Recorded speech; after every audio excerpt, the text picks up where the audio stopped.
आज मेरा होली स्पेशल है और आज मैं आपको जिनसे मिलाने वाली हूँ, he is a legendary music director, composer, singer and lyricist. Hi friends, please welcome आदरणीय मनोहर राय जी।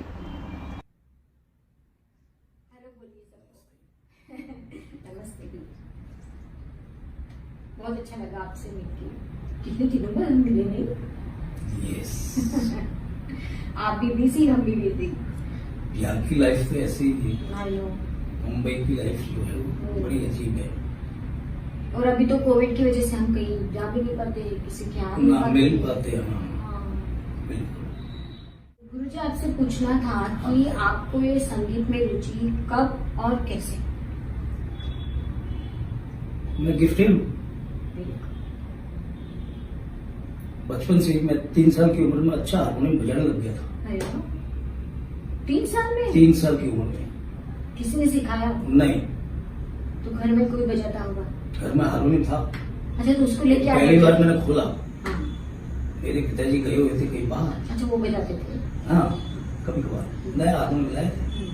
मैंने उसको खोला और एक गाना बजा दिया उसमें। गाना ही बजा दिया सीधा? गाना ही बजा दिया। कंडोले मेरा मंडोले मेरा दिल का गया करार रे, अब कौन बजाए बांसुरी। तो बजा ही ना, कैसे बजाया था? 3 साल में आपने किसे बजा दिया? यस। मतलब सच में गॉड गिफ्टेड है।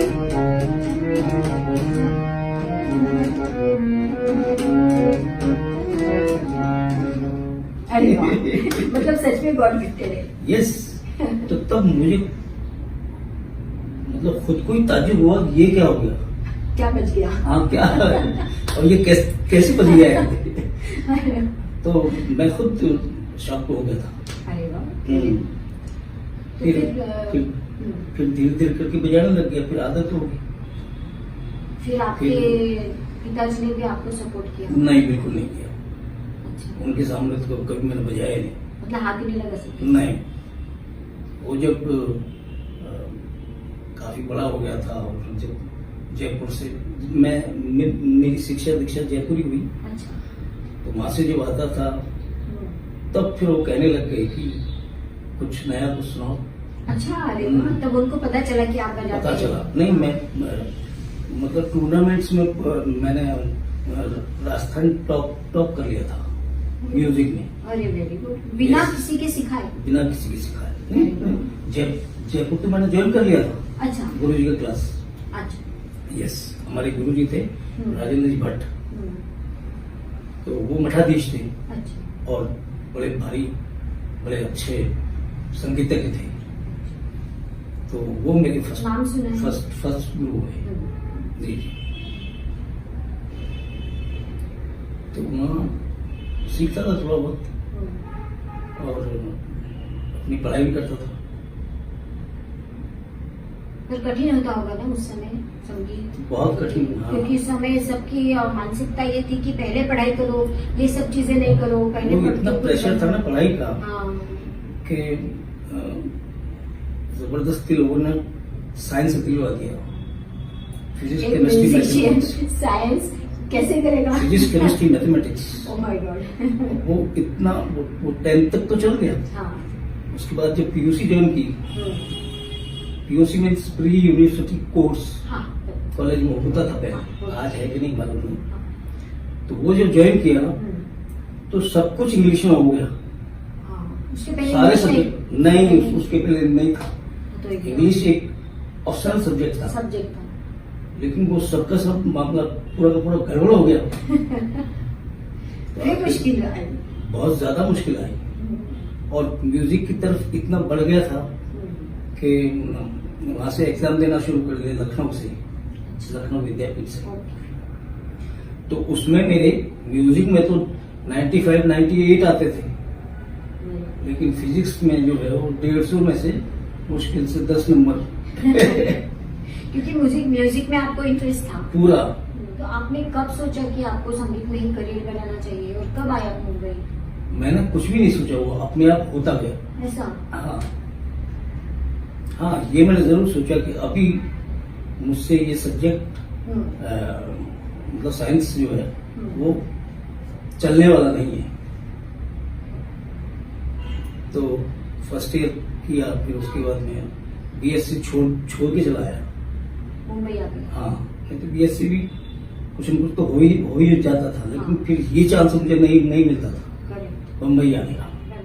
तो क्या आपको मतलब मुंबई में आते से आपको क्या मतलब कठिनाइयाँ फेस करनी पड़ी, कुछ प्रॉब्लम्स आए? प्रॉब्लम्स ही प्रॉब्लम्स आए। अच्छा, मतलब रहने खाने की मतलब? हाँ, सभी। अच्छा, सारी प्रॉब्लम्स। क्योंकि यहाँ पे आपका कुछ नहीं था। हाँ, रिलेटिव्स नहीं थे, कोई नहीं था, दूर तक कोई भी नहीं था। तो फिर मैं HM में ज्वाइन किया मैंने। अच्छा। हाँ, मैंने और आपने बताया था शायद आप रेडियो, ऑल इंडिया रेडियो पे भी? हाँ, ऑल इंडिया रेडियो कंपोजर हो गया था। हाँ। एक क्लास। तो काम मुझे मिलने लग गया था, लेकिन नाम कोई और लेता था। तो उस समय तो बस पैसों की जरूरत थी ना। हाँ, तो उससे तो चुप रहा। हाँ, चुप रहा। बिकॉज सर्वाइवल ज्यादा इम्पोर्टेंट है। यस, कि कम से कम टिक तो पा रहा हूँ यहाँ। करेक्ट। और मुंबई में इजी नहीं है Yes. रहना। तो ऐसे चलता रहा। उसके बाद फिर आपने अपनी खुद की जगह अपनी एक बना ली। हाँ, वेरी गुड। इतने प्रॉब्लम्स के बाद भी? बिल्कुल। That's very good. तो आप इतने सालों से इस इंडस्ट्री में हैं, तो गुरुजी इतने सारे लोगों के साथ आपने काम किया है, तो कुछ ऐसा इंसिडेंट बताइए ना जो आपको अभी तक याद रहता है। एक बार अपने दूरदर्शन पे हाँ। मेरा प्रोग्राम था अच्छा। As a composer. तो जो सुखविंदर सिंह जी हैं, हाँ। ये इन्होंने कहा कि मैं आपका प्रोग्राम अरेंज करूंगा। अच्छा। मैंने कहा ठीक है। तो ये जो है इन्होंने खूब रिहर्सल भी किया, और ये फ्लोर पे जाके और भूल गए। अच्छा। पूरा अरेंजमेंट। अच्छा। तो फिर आपने कैसे फिर वो संभाली सिचुएशन? फिर वो किया मैंने ही अरेंजमेंट। अच्छा, आप लेकिन वो साथ देते रहे मेरा। हाँ। लेकिन वो जनाब भूल गए। होता है कभी कभी। लिखा हुआ था उनके पास। अच्छा। निकल गया दिमाग से, बिल्कुल निकल गया। तो फिर कृष्णा आज तो जी, सुखविंदर सिंह बहुत बड़े हैं। हाँ जी, हम सब उनके फैन हो गए अभी। तो कृष्णा जी ने गाया फिर? हाँ, उन्होंने गाया है। तो गुरुजी हम सब जानते हैं कि कृष्णा कल्ले जी आपकी वाइफ है। हाँ। तो आप कैसे मिले उनसे, कब मिले और कब आपने शादी की? कब आपने डिसाइड किया कि एक्चुअली मिल तो गए हम 72-73 में। अच्छा, इसी प्रोग्राम? हाँ, मतलब स्टूडियो में कहीं मुलाकात हुई थी। मैंने उनसे गाना चालू कर दिया एज ए कंपोजर। ऐसे जान पहचान बढ़ती गई। हाँ। तो फिर इनके यहाँ मेरा आना जाना चालू हो गया, कृष्णा जी के यहाँ। हाँ। तो इनको भी रियाज करवाता था मैं, जो मुझे और मतलब इनके लिए मैं कंपोज करता था। जहाँ इनको जो एल्बम के लिए गाने होते थे या रेडियो के लिए गाने होते थे, तो वो मैं कंपोज करता था, इनको सिखाता था।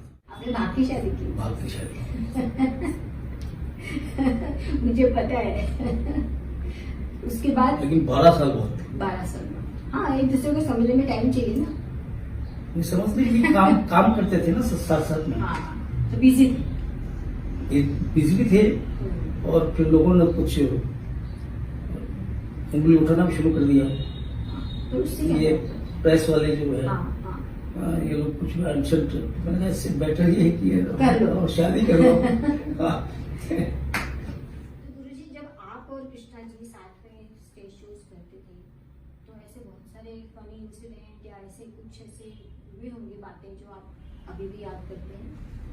एक बार की बात है, कोल्हापुर जो महालक्ष्मी जी है, हाँ। उनके वहाँ पे प्रोग्राम हुआ। अरे वाह, मंदिर में? मंदिर में। तो मंदिर में प्रोग्राम था, तो मैंने सोचा प्रोग्राम जो है वो तो काफी देर से खत्म होगा, तो मैंने वो ड्राइवर को बोला, मैंने कहा ये पैसे लो और आप हमारे जहाँ हम ठहरे हुए गेस्ट हाउस में ठहरे हुए थे, तो वहाँ आप हमारे रूम में खाना रख के और फिर कहना ठीक है। मैंने वो बढ़िया से बढ़िया होटल से लाई है, तो ठीक है। तो मतलब हमारा प्रोग्राम खत्म हुआ करीब 1:30 बजे 2 बजे रात को, ठीक है। तो तब तक वो ड्राइवर चेंज हो गए थे। अच्छा। उनके हाँ। तो हमको छोड़ने गए, वो दूसरे ड्राइवर थे। अरे हाँ, तो उसको पता था आपका खाने का इंतजाम? नहीं, उसको कुछ नहीं हुआ। अच्छा। और वो हमको छोड़ के हाँ। और वापस गए। फिर? तो हम 2 और 5 हमारे म्यूजिशियन। हाँ। खाने का कुछ नहीं था वहाँ पे, खाली तो पहला वाला कांदा ड्राइवर जो को बताती थी कांदा क्या? नहीं, कांदा इतना सारा था। कहाँ पे? होटल में? होटल में, हाँ। जहाँ नहीं, होटल नहीं, हाँ। गेस्ट हाउस, गेस्ट हाउस में। हमारे रूम में अच्छा। इतना सारा कांदा था हाँ। कटा हुआ, हाँ। और थोड़े से चावल थे और कुछ नहीं था। अरे बाप रे। फिर वो म्यूजिशियन नाराज हो गए। बराबर। मैंने म्यूजिशियन नाराज हो गए, सोचता मैंने तो मंगवाया। अब वो कौन ड्राइवर था, क्या था, थोड़ी उसका नाम पता पूछा हमने। बराबर। तो वो रात फिर हम ऐसे ही सोए। बिना खाए सोए? हाँ, जो गेस्ट हाउस में तो वो ऑर्डर पे, हाँ, और एक टाइम के बाद yes, वो yes, कुक भी चला जाता तो है। मिस्ट्रेस वगैरह हाँ। जाते हैं। फिर दूसरे दिन भी ऐसा ही हुआ। वो जो गेस्ट हाउस के कुक होते हैं, हाँ। उनको मैंने दिया, मैंने कहा इनके लिए कुछ नॉनवेज वगैरह अच्छा सब बना बना के दो, दो। और उनको मैंने पैसा दिया। तो जब हम वापस आए तो तब तक वो जो मिनिस्टर्स के लोग थे, हाँ, वो आ गए। नहीं वो खा रहे टेबल खाना पे। उन्होंने खा लिया? हाँ, वो खाना उन्होंने खा लिया। आगे नाक के म्यूजिशियन कुछ मैंने उसको पूछा, मैंने ये तो हमारा खाना था। हाँ, ये तो हमारा खाना था। कहना साहब कैसे मना कर सकते हैं? वो भी सही, पर फिर हाँ। दूसरा तो बना दे। कुछ नहीं पड़ा। कहना जो जितना आपने दिया था वो तो सब पूरा साफ हो गया। कहना अभी आप सिर्फ चावल है और कांदा। तो गुरुजी अभी होली आ रही है, 2-3 दिन के बाद ही होली है, तो हम आपको ऐसे तो नहीं जाने देंगे ठुमरी या होली से। गाना गाना पड़ेगा। बिल्कुल बिल्कुल।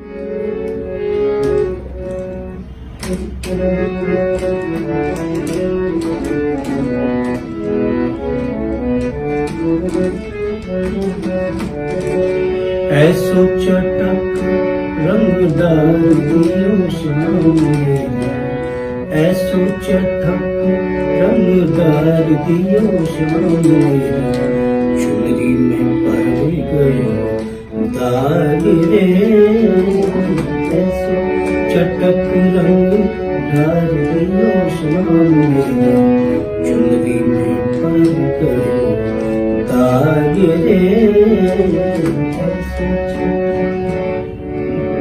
गुरुजी बहुत अच्छा।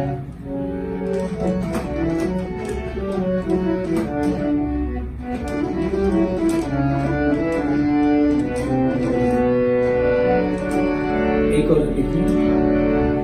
बात चलत मोरी चुनरी रंगदार, बात चलत मोरी चुनरी रंगदार, ऐसोरी बेदर्दी बनवारी, बात चलत मोरी चुनरी रंगदार, बात चलत। थैंक यू सो मच गुरुजी, आपने अपना टाइम निकाला स्पेशली मेरे लिए। आपने मुझे इस लायक समझा। अरे अरे अरे नहीं नहीं please. Thank you so much.